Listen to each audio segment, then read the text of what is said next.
Hello বন্ধুরা, আসসালামু আলাইকুম। আশা করি সবাই ভালো আছেন। আজকে মাত্র ২ টি রং দিয়ে আপনাদের সামনে এই সুন্দর একটা গোলাপ এঁকে দেখাবো। খুবই সিম্পল ভাবে করে দেখিয়েছি। তো দেখুন আমি এখানে ২ টো কালার নিয়েছি। একটা হচ্ছে মেজেন্টা পিঙ্ক এবং আরেকটা নিয়েছি সবুজ। তো মানে যেটা মেজেন্টা পিঙ্ক এটা দিয়ে আমি ফুল আঁকবো আর সবুজ যেটা নিয়েছি সেটা দিয়ে আমি পাতা আঁকবো। তো দেখুন আমি প্রথমেই কিন্তু মেজেন্টা পিঙ্কটা এখানে এনকে প্যান্ডেলের যে মিশ্রণটা আবার পাশে নিয়েছিলাম তার মধ্যে মিলিয়ে দিলাম। জাস্ট সামান্য তুলির মাথায় খুবই অল্প করে নিয়ে এই যে এরকমভাবে জাস্ট তুলি দিয়ে যা ঘুরিয়ে খুব সুন্দরভাবে ফুলের একটা প্যাটার্ন করে নেবেন। একদমই ওয়ান স্ট্রোক ফ্লাওয়ার একদম ইজিভাবে খুব সহজে এবং অল্প সময়ে করে নেওয়া যায়। এ পর্যন্ত আমি যতগুলো ফুলের টিউটোরিয়াল ভিডিও করেছি এইটা আমার ক্যামেরা ২ বারে অন করতে হয়নি। একবার ক্যামেরা অন করে জাস্ট খুবই কম সময়ের মধ্যে হয়ে গেছে। একদমই সিম্পল। আর এখানে কিন্তু কোনো আঁকাআঁকির ঝামেলাও নেই। তো দেখুন প্রথমে আমি প্রত্যেকটা পাপড়িগুলো দিয়ে সেটাকে একটু আবার তুলির সাহায্যে মোটা করে নিলাম। এখন যেটা আমার গাঢ় কালার সেই গাঢ় কালার দিয়ে দেখুন মাঝখানে ছোট, ছোট কিছু পাপড়ি দিয়ে নিলাম।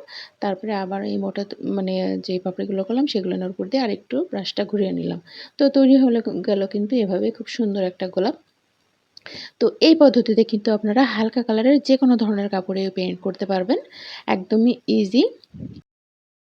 আমি কিন্তু এখানে আজকে কটন কাপড়ে করে দেখাচ্ছি। তো আপনারা কিন্তু আপনাদের পছন্দ অনুযায়ী যেকোনো ধরনের হালকা কালারের কাপড়ে করে নিতে পারেন।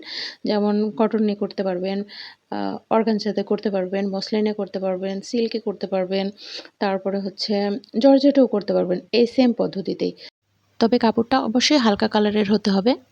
একটু খেয়াল করবেন দেখুন আমি তুলিটা কিন্তু ধুইনি। ওই তুলির মধ্যে সামান্য একটু রং নিয়ে আমি পাশে যে কেমিক্যালটা রেখেছিলাম সেটাতে আরও একটা কালার বানিয়ে নিলাম। এখানেই দেখুন আপনাদের সামনেই কিন্তু করে নিয়েছি। তো প্রথমে আমি সবুজ রংটা দিয়ে আগে কিছু পাতা দিয়ে নিচ্ছি। তারপরে আবার আমি ওই কালারটা দিয়ে কিছু পাতা অ্যাড করে নেব। তো এই ধরনের গোলাপগুলানে কিন্তু পাতাগুলো খুব ছোট, ছোট হয়। তো আমি ছোট, ছোট পাতাগুলোই দিয়েছি। আর এই যে হালকা কালারের যে কালারটা করলাম আপনাদের সামনে আর সেই হালকা কালারটা দিয়েই কিন্তু আমি এখানে কিছু পাতা করে নিচ্ছি। আর কলিগুলো কিন্তু দেখুন কতটা সহজে এভাবে আমি এখানে করে নিয়েছি একটা টানেই। তো এই ভিডিওটা আপনাদের কাছে কেমন লাগলো অবশ্যই জানাবেন বন্ধুরা। আশা করি ভিডিওটি আপনাদের কাছে ভালো লাগবে। ভিডিওটি ভালো লাগলে অবশ্যই ভিডিওর নিচে একটা লাইক দিবেন। কমেন্ট করবেন আপনারা কী ধরনের ফুলের ভিডিও দেখতে চান। অবশ্যই আমি সেই ধরনের ফুলের ভিডিও আপনাদের সামনে হাজির করার চেষ্টা করব। এছাড়াও কাপড় নিয়ে কোনো ধরনের কনফিউশন থাকলে সেটাও আমাকে নির্দ্বিধায় জিজ্ঞাসা করতে পারেন। আমি চেষ্টা করব আমার জানা যতটুকু আছে সেটা দিয়ে আপনাদেরকে সহযোগিতা করার।